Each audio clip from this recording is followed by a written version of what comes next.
আপনারা দেখবেন ডানে বামে রামিসার বয়সী বা তার থেকে ছোট বাচ্চারাও এখানে উপস্থিত রয়েছে।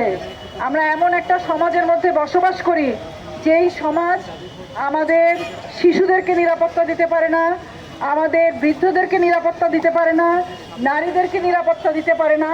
এমনকি রামিসার মতো একটা মেয়েকে, 8 বছর বয়সী নারীকে, শিশুকে নিরাপত্তা দেওয়ার মতো এই সমাজ অবস্থা নাই। আমরা সবাই রামিসাকে যে ধর্ষণ করেছে, যে হত্যা করেছে, তার বিচার চাই, সর্বোচ্চ বিচার চাই। কেউ বলছেন ফাঁসি চাই, কেউ বলছেন প্রকাশ্যে ফাঁসি চাই, আমরা বলছি সর্বোচ্চ শাস্তি চাই। ফাঁসি নিয়ে নানান বিতর্ক আছে, সেই বিতর্কে আমি যেতে চাই না, কিন্তু আমি এটুকু বলতে চাই যে একজন ধর্ষককে সর্বোচ্চ শাস্তি দিয়ে আমাদের সমাজের মধ্যে যে ধর্ষণের মনোভাব, যে ধর্ষণের চিন্তা আমাদের সমাজে পুরুষরা ধারণ করছেন, বা আমাদের যে নারীরাও পুরুষতান্ত্রিক সংস্কৃতিকে নানাভাবে অনেক সময় পৃষ্ঠপোষকতাও দিচ্ছেন, সেটার বিরুদ্ধে আমরা কি একটা রামিসার হত্যাকারীর বিচারের মধ্য দিয়েই কি এই পুরুষতান্ত্রিক সংস্কৃতি, এই ধর্ষণের সংস্কৃতিকে দূর করতে পারবো? আমরা আসলে সেটা পারবো না। আমাদের যেই সমাজ একটা 8 বছরের শিশুকে একটা শরীর, একটা যৌন বস্তু ছাড়া আর কিছু ভাবতে শেখায় না, যেখানে আমার ভাই, আমার বন্ধু আমার ধর্ষকে পরিণত হয়, সেই সমাজকে বদলাতে হবে। সেই সমাজের যে মনোভাব, সেই সমাজের যে দৃষ্টিভঙ্গি, সেই দৃষ্টিভঙ্গিকে যদি আমরা না বদলাতে পারি, যেই দৃষ্টিভঙ্গি এই রাষ্ট্র তৈরি করে, নারীকে নাগরিক হিসাবে পরিচয় না দিয়ে, নারীকে আইনি অধিকারে নাগরিক হিসাবে তার যে মর্যাদা, সেই মর্যাদা না দিয়ে, ঘর থেকে শুরু করে সংসদ পর্যন্ত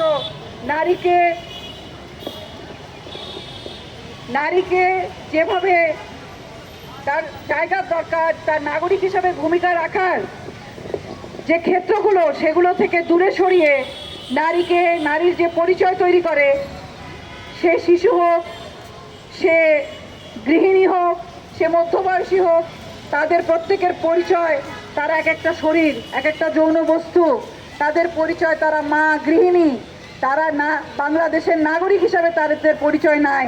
আমার ঘরে আমার ভাই, আমার বাবা, আমার আত্মীয় যে আমার ধর্ষক না হয় নাই, সেটা আমরা কয়জন বুকে হাত দিয়ে বলতে পারবো? ফলে আমরা শুধু রামিসা হত্যাকারী, রামিসার যে ধর্ষণ, সেই ধর্ষণের ঘটনারই নিন্দা জানাই না, সেই ধর্ষণের বিচারই চাই না। আমরা একই সাথে বাংলাদেশ থেকে এই ধর্ষণের সংস্কৃতি, সারা দুনিয়ায় যে পুরুষতান্ত্রিক সংস্কৃতি, সেটা বদলের জন্য ঐক্যবদ্ধ হয়ে কাজ করতে চাই। সেই কাজ শুধু প্রেস ক্লাবে বা শাহবাগে নয়, আমরা প্রত্যেকটা পাড়ায় পাড়ায় আমাদের নারী সংহতির কমিটি করতে চাই। অন্যান্য যে সমস্ত সংগঠন আছে, আজকে নারী গ্রন্থ প্রবর্তনা এখানে উপস্থিত হয়েছে, আজকে বিশ্ববিদ্যালয়ের শিক্ষার্থীরা উপস্থিত হয়েছে, আজকে তেজগাঁওর সংগঠকরা, নাখালপাড়ার সংগঠকরা উপস্থিত হয়েছে। প্রত্যেককে তার পাড়ায়, যার যার পাড়ায় নিজেদের সংগঠিত হতে হবে, যার যার পাড়ায় তাদেরকে এই নিজেদের এলাকাকে রক্ষা করতে হবে, যাতে কোনো ধর্ষক, নিপীড়ক সেই এলাকায় ঠাঁই না পায়।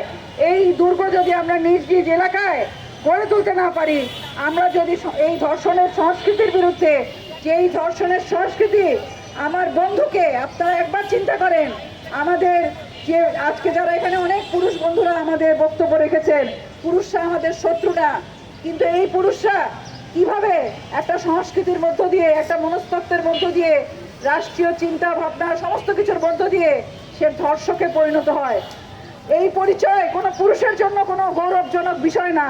রামিসাকে যেভাবে ধর্ষণ করা হয়েছে, যেভাবে হত্যা করা হয়েছে, তার মাথা কাটা হয়েছে, তার হাত কাটা হয়েছে, তার যৌনাঙ্গ ক্ষতবিক্ষত করা হয়েছে, এইটা কোনো সুস্থ রুচির লক্ষণ না।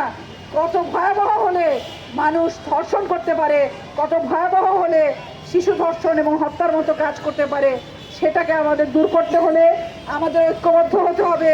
এবং সেই ঐক্যবদ্ধ হওয়ার জন্য আমি সবাইকে বলি, আমরা আমাদের শক্তি অপচয় না করে, আমাদের দেশকে যেমন আমরা জুলাইয়ে গণঅভ্যুত্থানের মধ্য দিয়ে আমরা ফ্যাসিবাদকে দূর করার জন্য আমরা ঐক্যবদ্ধ হয়েছিলাম, তেমনি ধর্ষণের বিরুদ্ধে একটা নিরাপদ সমাজ, মর্যাদার সমাজ, নারী পুরুষের একটা নিরাপদ বাংলাদেশ গড়ার জন্য আমাদের ঐক্যবদ্ধ হতে হবে।